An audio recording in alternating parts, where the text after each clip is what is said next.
lapas ya, rutan Salemba. Saya bertemu dengan Vicky, berkoordinasi walaupun dibatasi oleh ruang ya. Setidaknya kami berkomunikasi, berbicara mengenai tindak lanjut kedepannya apa yang akan kita lakukan. Yang pasti kami juga akan mempersiapkan diri dengan tim teman-teman semua untuk melakukan katakan pembelaan, mencari alat bukti dan membantah tuduhan apa yang didasari daripada laporan. Kemudian kita juga berusaha untuk kembali minggu depan, insya Allah kita akan pastikan memohon kepada kepada Kejaksaan Negeri Jakarta Selatan untuk meminta penangguhan penahanan atau tidak-tidaknya merubah status tahanan dari tahanan rutan menjadi tahanan kota. Yang ini yang kita harapkan supaya semua hukum ini berlaku adil. Kita akan tetap ikuti proses persidangan dan kita juga akan hadir di dalam persidangan nantinya. Yang pasti kekhawatiran jaksa klien kami akan menghilangkan alat bukti, menurut kami itu terlalu kekhawatiran yang tidak akan mungkin terjadi. Karena alat bukti seluruhnya sudah berada di tangan jaksa, bukan di tangan klien kami, gitu loh. Jadi saya harapkan, saya mohonkan juga perhatiannya dan mohon bantuannya kepada Jaksa Agung Republik Indonesia, tentunya untuk bisa nantinya ke depan melihat perkara ini dalam perspektif yang lebih luas, bukan lagi perspektif antara Vicky Prasetyo dengan Angel Elga. Karena walau bagaimanapun di dalam pasal, memang ada pasal pengecualian, kita memahami itu ya, bisa atau dapat ditahan, tapi juga dapat juga tidak ditahan. Kami mohon kepada Jaksa Agung dalam hal ini tidak hanya sebatas Kepala Kejaksaan Negeri saja, tapi kami memohon kepada Jaksa Agung. Surat ini akan kami tembuskan juga kepada Jaksa Agung, khususnya wabil khusus supaya mampu memberikan rasa keadilan kepada klien kami. Saya harapkan demikian. Ya karena kan hari ini Sabtu, besok bro. Nggak mungkin besok. Tepatnya kapan bang hari ini? Ya insya Allah pokoknya minggu depan ya, antara Senin atau Selasa kita akan ajukan surat permohonan penangguhan. Kami sangat berharap bisa dikabulkan, sangat berharap sekali dikabulkan. Bang, tapi ada ketakutan Vicky katanya juga bakal kabur bang, makanya ditahan. Enggak, gini ya. Ada berita simpang siur, katanya Vicky tidak kooperatif. Boleh dicek kepada penyidik di Polres Jakarta Selatan. Klien kami sangat kooperatif, mengikuti seluruh prosesnya, bahkan tidak melakukan perlawanan apapun. Jadi kalau dikhawatirkan melarikan diri, paling larinya dari rumah ke studio, dari studio ke rumah, nggak ada lain. Karena pekerjaannya memang di stasiun TV yang beberapa stasiun mengadakan itu live. Buat apa melarikan diri? Suasana COVID, satu, naik pesawat harus cek, iya toh? Harus cek sekarang. Mau keluar negeri nggak bisa. Kenapa? Karena tidak ada tiket yang dijual. Keluar negeri mau lari kemana? Mau lari ke rumah ibunya kita tahu, mau lari ke rumah temannya kita tahu. Teknologi hari ini kita tahu lah. Siapa sih orang yang nggak kenal Vicky Prasetyo? Kan begitu. Dan Vicky Prasetyo ini bukan koruptor, bukan pembunuh. Artinya tidak harus ditakuti. Nah ini yang melarikan diri, menghilangkan alat bukti atau mengulang daripada perbuatan yang pidana, kami jaminkan insya Allah klien kami akan konsisten dalam perkara ini, akan sangat kooperatif ke depannya. Karena kenapa? Akan kita buka sama-sama nanti di persidangan. Artinya tim kuasa hukum mengharapkan menjadi tahanan kota ya bang? Kami berharap, sangat berharap, daripada di sini, dia kan di lapas juga pun akhirnya dikarantina kan, belum dimasukkan ke dalam. Kenapa? Kekhawatiran ada yang tertular COVID-19 dan sebagainya. Lebih baik begitu di luar, bisa produktivitas, bisa juga kemudian memberikan nafkah dan mencari nafkah kepada keluarganya. Tentunya ini akan lebih bijak dalam kondisi yang sekarang. Jadi kami mohon kepada Bapak Jaksa, Ibu Jaksa, kepada Kasih Bidung, kepada Kepala Kejaksaan Negeri, bahkan Kajati, bahkan juga Kepala Kejaksaan Republik Indonesia, kami mohon supaya bisa diatensi perkara ini, supaya bisa diberikan penangguhan kepada klien kami. Itu harapan kami sebagai kuasa hukum. Alasannya karena Vicky tulang punggung keluarga nggak sih Bang? Selain daripada tulang punggung keluarga, tentunya ada pekerjaan yang memang harus diselesaikan. Toh, ini kan perkaranya tidak terlalu besar. Perkara yang Vicky dituduh melakukan fitnah. Yang difitnah adalah istrinya, yang notabene masih ada hubungan keperdatan hari itu. Karena kejadian ini kan bicara kejadian lampau. Nah, banyak hal yang memang harus diselesaikan oleh Vicky. Nah, tentunya untuk memenuhi rasa keadilan, untuk bisa memenuhi rasa kemanusiaan, saya harapkan, sangat saya harapkan bahwa mampu kami diberikan kesempatan untuk dikabulkan permohonan kita. Itu harapan Vicky Bang? Ya, harapan kami dan klien kami tentunya. Bang, terkait statementnya Angel Elga nih Bang, Ya. yang di beberapa kesempatan ada di beberapa online itu tentang proses penggerebekan yang ada dua versi, yang katanya yang pertama di statement bahwa dia dikunci, statement yang kedua dia bilang semuanya mengunci diri sendiri di kamar. Nah itu gimana Bang tanggapannya Bang?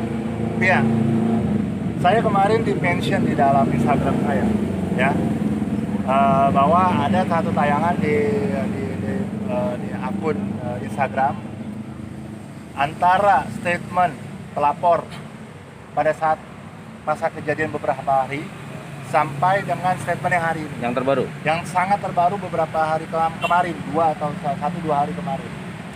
Sangat jauh berbeda kronologis yang disampaikan. Saya melihat itu dan saya mendengarkan itu. Dan judulnya di dalam itu pun ada perbedaan. Nah, sekarang kita kembali kepada kebenaran. Manusia ketika membuat sebuah cerita yang memang bukan merupakan sebuah fakta. Saya punya pengalaman sebagai orang hukum, pasti 100% akan berubah-ubah. Ketika memang itu sebuah kenyataan, pasti dia akan konsisten. Tapi ketika itu cerita rekayasa atau cerita yang dibuat berdasarkan versi pribadi, hari ini bilang A, besok bilang B, mungkin lusa, dan 1 bulan 1 tahun kemudian dia akan bilang C.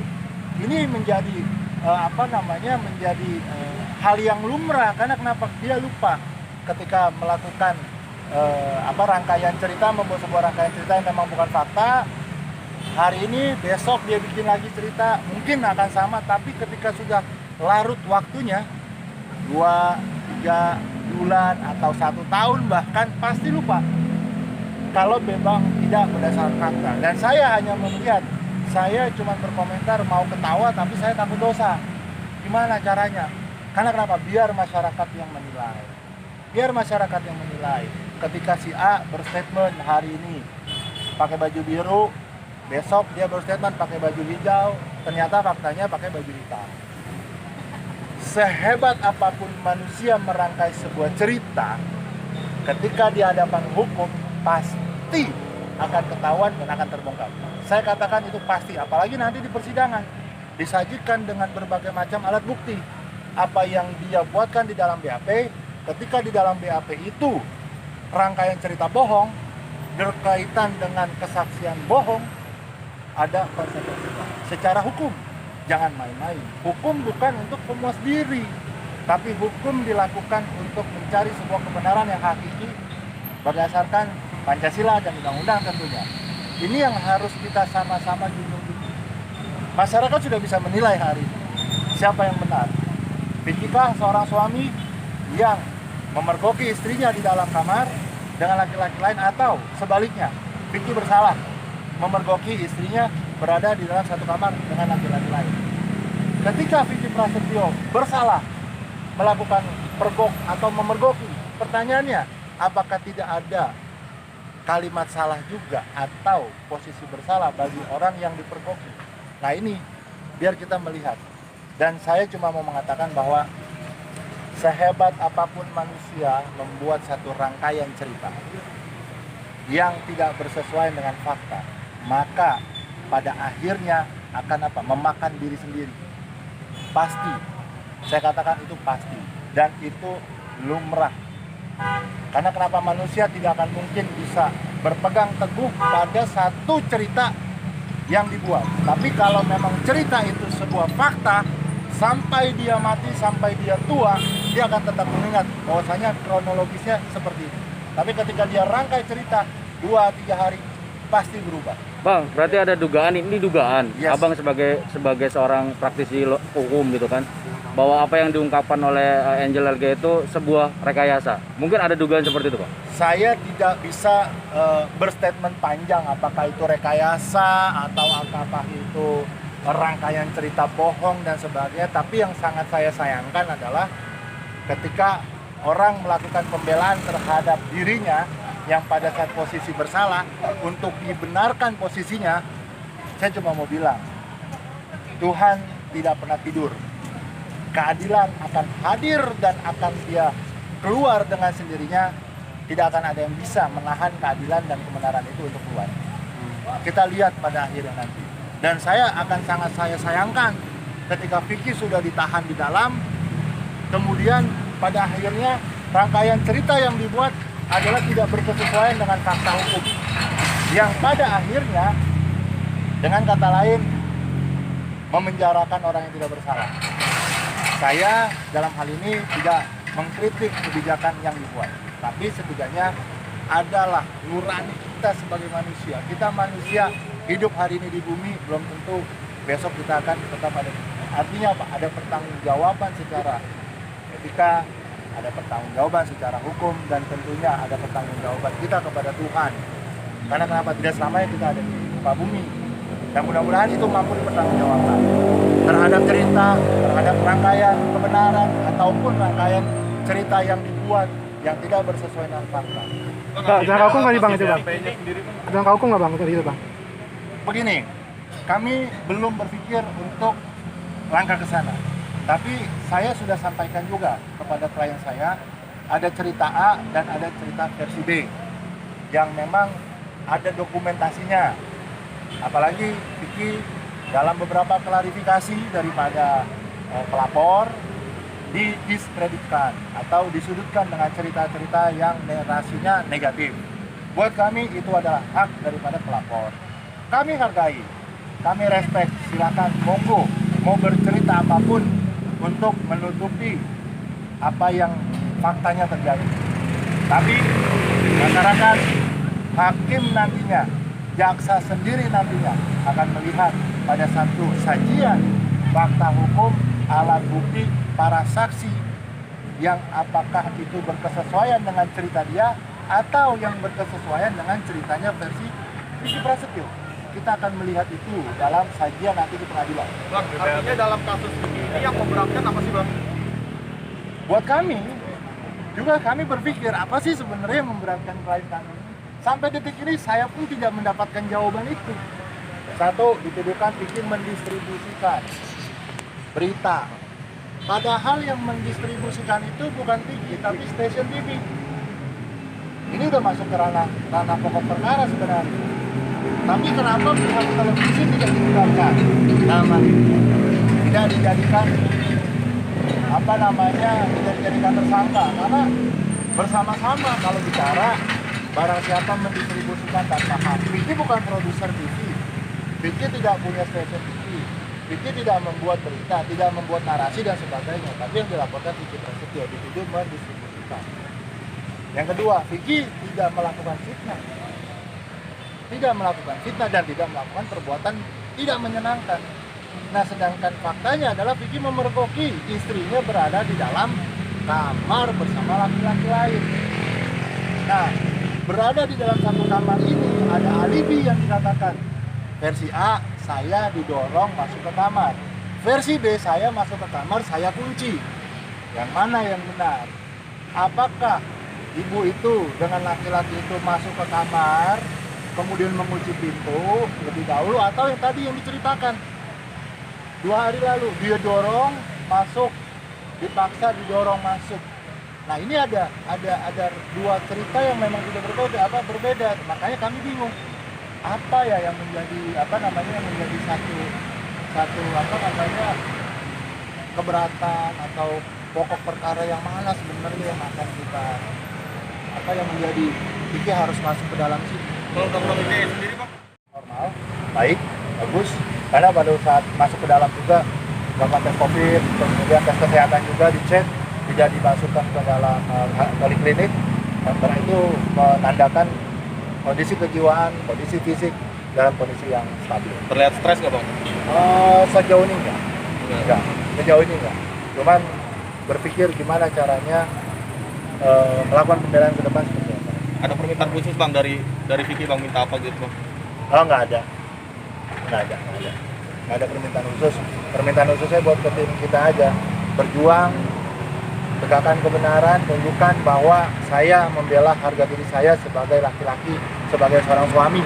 Selalu saya di agama saya diajarkan untuk menjaga harkat dan martabat seorang suami. Itu saya lakukan, anjuran agama saya, anjuran hukum saya lakukan.